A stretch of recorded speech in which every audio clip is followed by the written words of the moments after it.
The Camino de Santiago is an ancient pilgrimage route that has been traveled by millions of people for over 1,000 years.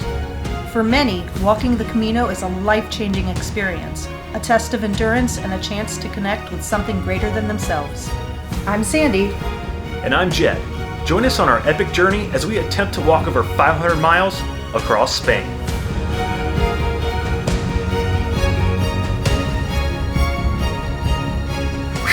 Good morning, ladies and gentlemen. I think this is day 12. If not, I'm getting my days mixed up. All I know is that bed was really comfortable and I did not want to get out of it this morning. This is true. I know I'm sounding kind of rough this morning. I've had trouble sleeping. My legs are actually kind of bothering me, especially my calves. I have a couple of blisters, but I mean, I've been taking care of those and they haven't been bothering me while I walk, so I don't know, I just feel exhausted. But there are 23 or 22 kilometers between us and the town of Belorado, which is our stopping point for today. And here comes a bike. I'm gonna get run over by the bike. No, I'm not. Buenos dias. Gracias. Lots of bikes doing it this year. Gracias, buen Camino. This van is doing the Camino This van is going to Camino me into a pancake if I don't back up. Anyway, like Sandy said, 22, 26, 206 kilometers to a town that we're gonna stop at. We better get to it. So we better get to it.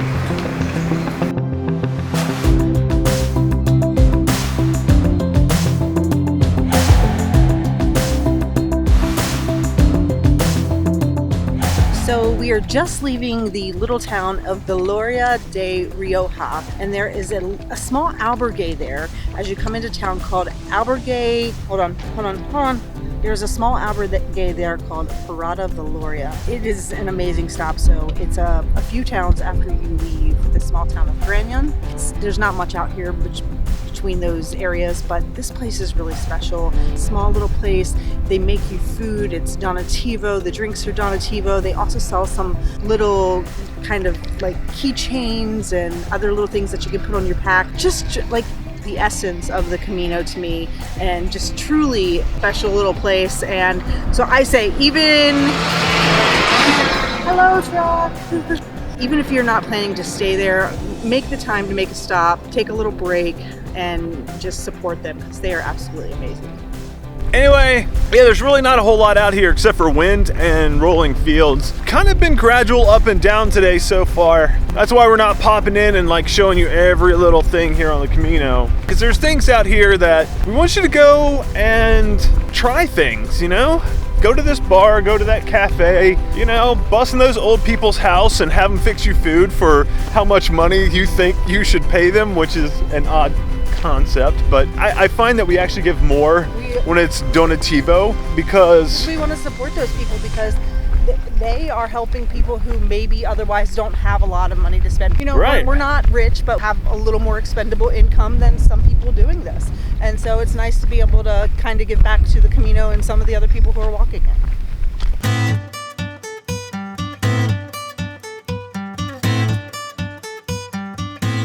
we have made it to the wondrous little town of Belorado, where we are staying for the evening and for the night too. I don't want you to think that we're just gonna run off and we're sleeping here. Yeah, we're definitely sleeping here. I hope. Yeah. Staying at a place called Pension Tony. This town is actually really cool. It has some really awesome like artwork on the walls and stuff, and some paintings and murals, so that's definitely something that to look forward to. We didn't stay here on our last Camino, which we stayed here on our last Camino at the same place that we're staying today. Good job, Jed. I'm good at information stuff.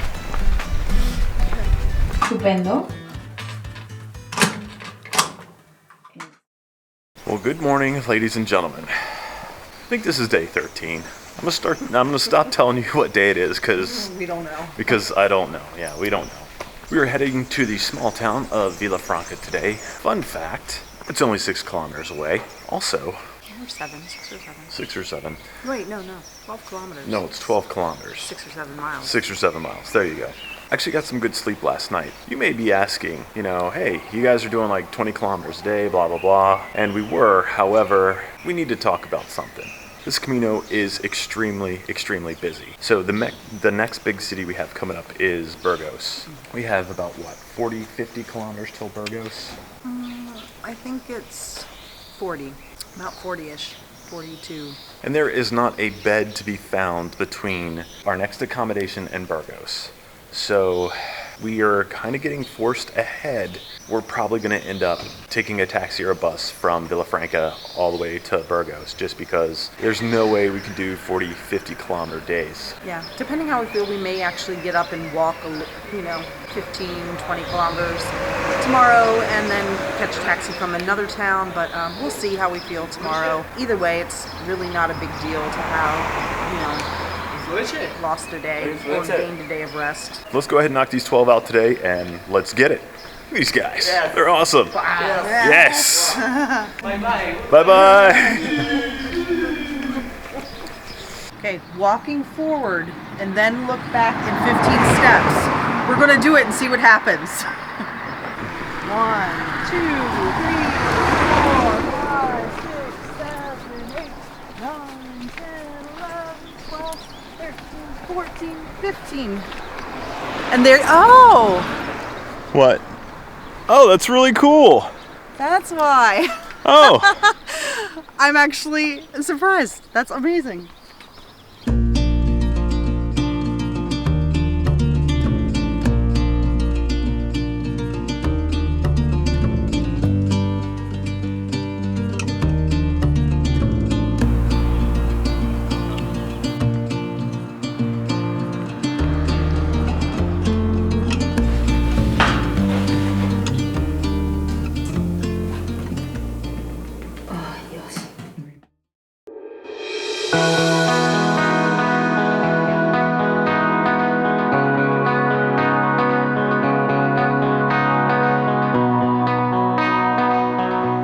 Ladies and gentlemen, we have finally made it to Burgos. However, it's not quite the way we had planned. Nope. So last night we stayed in a small town called Villafranca Montes de Oca. We were looking for accommodations between there and Leon, and everything we looked for was full. Completo, completo, completo. And from there it was like 40 kilometers into Burgos. So with her bum knee and with a full pack, I didn't feel like doing 40 kilometers, guys. I mean, honestly, that's quite a long haul. So we opted to catch the bus from the little town that we were in here to Burgos, and it was actually insane. I've never seen so many people in line for a bus before on the Camino. Everybody was having trouble finding accommodations. Bus was full, totally booked out. People still standing on the side of the road, not able to get onto the bus. It's April. It's insane for the Camino. That being said, we are standing in front of one of the most amazing things in Burgos that as a peregrino, I think you need to visit, and that's the cathedral. So we're gonna go inside and show you around. The Burgos Cathedral, also known as the Cathedral of Santa Maria, is a masterpiece of Gothic architecture and is listed as a UNESCO World Heritage Site. Construction of the cathedral began in 1221 and continued for over 3 centuries, finally being completed in 1567. With a length of 354 feet and a width of 194 feet, the Burgos Cathedral is one of the largest Gothic cathedrals in Spain, and the spires reach a height of 276 feet. The cathedral houses numerous chapels adorned with exquisite artworks, including sculptures, altarpieces, and tombs, showcasing the rich artistic heritage of Burgos.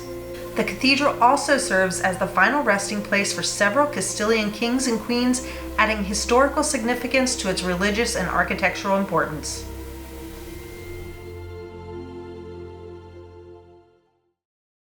Good morning, everyone. We are back on the way this morning. Feels good to stretch out. Grabbed a cafe con leche as per par for the course and a croissant, which was actually really delicious. At a Sylvester Stallone themed cafe. It was called Sly. Yeah, it was weird. So we have an 11K day ahead of us today. Let's backtrack first. So we stayed at an amazing little apartment here in Burgos that we found on booking.com. It was right next to the cathedral, had this little balcony. You could open the door and boom, cathedral. When you visit the cathedral, there is a bench out front with an interesting statue of St. James. And it's not like the, clean-cut version. It's It's the St. James that has washed up, and it's interesting. He's covered in barnacles. He's got like a scallop shell, and he's carrying the staff with the gourd. So it's actually pretty cool. Don't miss that. We are about to head out of the city. We've got only a very short day ahead of us. It's supposed to be hot, and I mean, that's one of the reasons why we're making it a short day. But as Sandy said, let's get going.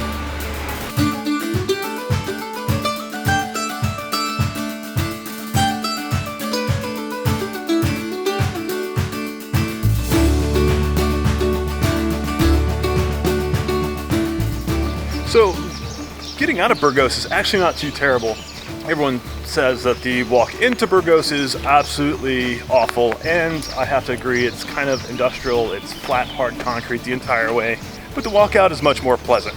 Burgos is also kind of a significant milestone in the fact that it's the beginning of the Meseta. Now, there are 3 parts of the Camino. You have the first part, which is the physical, that beats up your body and prepares you for the rest of the trail. The second one, the Meseta, which we're about to embark on, is about preparing your mind.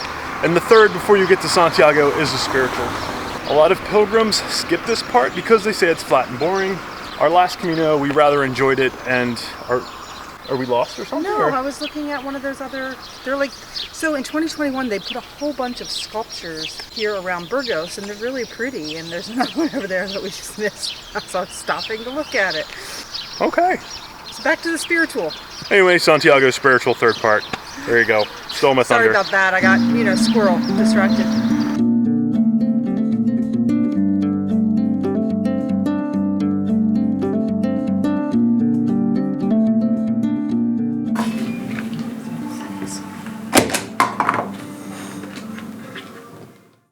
On the next episode of Wanderful Revolution, our journey across Spain continues.